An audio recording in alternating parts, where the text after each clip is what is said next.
మకర రాశి వారికి ఈ వారం చాలా అనుకూలంగా ఉంది. వృత్తి ఉద్యోగాల పరంగా అనుకూలంగా ఉంటుంది. ముఖ్యంగా వ్యాపారాలు చాలా లాభసాటిగా ఉంటుంది. లాభాధిపతి చతుర్థాధిపతి అయిన కుజుడు జన్మరాశిలో ఉన్నారు. ద్వితీయంలో 4 గ్రహాలు ఉన్నాయి. రవి, బుధ, శుక్ర, రాహులు. కుటుంబ పరంగా చిన్న డిస్టర్బెన్సెస్ అనేవి ఏర్పడే అవకాశం గోచరిస్తోంది. డబ్బు చేతికి అందుకొస్తుంది, కానీ ఉపయోగం ఉండదు. డబ్బులు వస్తాయి, కానీ అవసరానికి లేకుండా పోతుంది. ఎందుకు ఇలా అవుతుంది? అష్టమ శని, ఏలినాడు శని, అన్ని శనిలో అయిపోయి ఇంకా ఎందుకు ఈ బాధలు అనే ఒక రకమైన వైరాగ్యం ఏర్పడుతుంది. ఆరోగ్యరీత్యా కూడా స్కిన్ ఎలర్జీ సంబంధించిన విషయవహారాలు, ఇండైజెషన్, అసిడిటీ, అల్సర్ వీటికి సంబంధించిన విషయవహారాల్లో చాలా జాగ్రత్త ఉండడం చెప్పదగినది. దూర ప్రాంత ప్రయాణాలు చేయవలసి వస్తుంది. సెల్ఫ్ డ్రైవింగ్ విషయంలో జాగ్రత్తలు తీసుకోవడం చెప్పదగిన సూచన. నూతన ఉద్యోగ ప్రయత్నాలు కలిసి వస్తాయి. విదేశీ సంబంధించిన విషయవహారాలు చేదాకా వచ్చి చేజరిపే అవకాశం గోచరిస్తోంది. గ్రీన్ కార్డ్, పిఆర్ కోసం చేసే ప్రయత్నాలు కాస్త నిదానంగా వచ్చే అవకాశాలు లేకపోలేదు. అదేవిధంగా కుటుంబంలోని తల్లిదండ్రుల సహాయ సహకారాలు వీరికి చక్కగా లభిస్తాయి. ఏదైనా సరే సోదరి సోదరులు, తల్లిదండ్రులు మనకు అండగా నిలబడ్డారనే భావన ఎక్కువగా ఉంటుంది. కష్టపడి ఎదగాలి అనే భావన, ఆలోచన ఎక్కువ పెరుగుతుంది.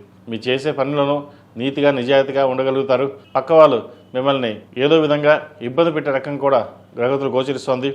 ఏదైనా సరే ఒక నిర్ణయం తీసుకునేటప్పుడు 10 మంది సలహాలు తీసుకుని అది మంచిదా చెడ్డదా ఆలోచించి ముందుకు వెళ్ళండి. తొందరపడి నిర్ణయాలు తీసుకుంటే నష్టం వచ్చే అవకాశం గోచరిస్తోంది. అది ఉద్యోగపరంగా, వ్యాపారపరంగా లేదా కుటుంబ పరంగా కూడా ఏదో రకమైన ఇబ్బందులు ఉండే అవకాశం గోచరిస్తోంది. ఈ రాశిలో జన్మించిన విద్యార్థులకు కాస్త ఇబ్బందికరమైన వాతావరణం ఉంటుంది. ఆరోగ్యరీత్యా కొన్ని జాగ్రత్తలు తీసుకోవాలి. ప్రయాణాల విషయంలో జాగ్రత్తలు తీసుకోవాలి. పరీక్షలు దగ్గర పడుతున్నాయి. చదువు మీద శ్రద్ధ వహించడం చెప్పదగినది. అయితే ఆరోగ్యరీత్యా కొన్ని ఇబ్బందులు ఉంటాయి కాబట్టి ప్రతి విషయాన్ని క్షుణ్ణంగా పరిశీలించుకుని ముందుకు వెళ్ళడం చెప్పదగినది. అదేవిధంగా పిఆర్ కోసం, H1B కోసం, గ్రీన్ కార్డ్ కోసం ప్రయత్నం చేస్తున్న వారికి కాస్త ఇబ్బందికరమైన వాతావరణం చెప్పచ్చు. ఆలస్యమయ్యే అవకాశాలు గోచరిస్తోంది.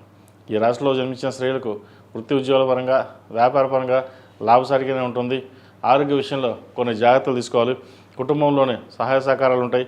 ముఖ్యంగా జీవిత భాగస్వామి సహాయ సహకారాలు మీకు చక్కగా అందించగలుగుతారు. వివాహ ప్రయత్నాలు చేస్తున్న వారికి అనుకూలమని చెప్పచ్చు. శుభవార్తలు వినగలుగుతారు. సంతానం సంబంధించిన విషయాలు అనుకూలంగా ఉంటుంది. సంతానం కోసం ప్రయత్నం చేస్తున్న వారికి ఒక శుభవార్తను వినే అవకాశం గోచరిస్తుంది. ఈ రాశి వారు ప్రతిరోజు ప్రతినిత్యం అష్టములకా తైలంతో దీపారాధన చేయడం, కాలభైరవ రూపం మెడలో వేసుకోవడం చెప్పదగిన సూచన. ఒక శనివారం నాడు శనికి తైలాభిషేకం కానీ, శివుడికి రుద్రాభిషేకం చేయించండి. మంచి ఫలితాలు సంప్రాప్తిస్తాయి. ఈ రాశిలో జన్మించిన వారికి కలిసి వచ్చే సంఖ్య 4, కలిసి వచ్చే రంగు బ్లూ. ఏదైనా పని మీద బయటకు శుక్రవారం కానీ మంగళవారం కానీ వెళ్ళండి. మంచి ఫలితాలు సంప్రాప్తిస్తాయి. ఈ పూజస్టోర్.in పసుపు కుంకుమ నుంచి దేవతా విగ్రహాల దాకా అన్ని రకాల పూజలు, వ్రతాలు, గృహప్రవేశం, హోమాది శుభకార్యాలకు కావాల్సిన పూజా సామాగ్రి అంతా ఒక్క క్లిక్ తోనే మీ ఇంటి వద్దనే పొందండి. ఈ పూజస్టోర్.in